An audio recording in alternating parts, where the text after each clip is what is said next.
Let's see how does close friends work on Instagram.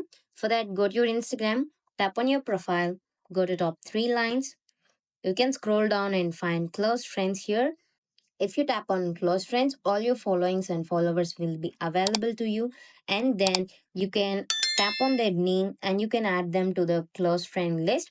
So here you can find blue words. That how it works. If we tap on that, see, choose who on your list. When you add people, they will be able to see stories, reels, and posts you share with this list and share with just them.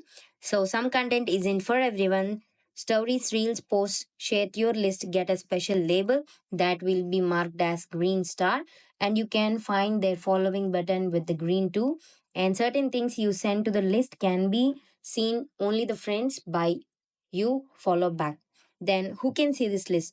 People on your close friends list can see the other people on the list unless they like, comment, or share your posts or reels. So this is how close friends works on Instagram. Thank you.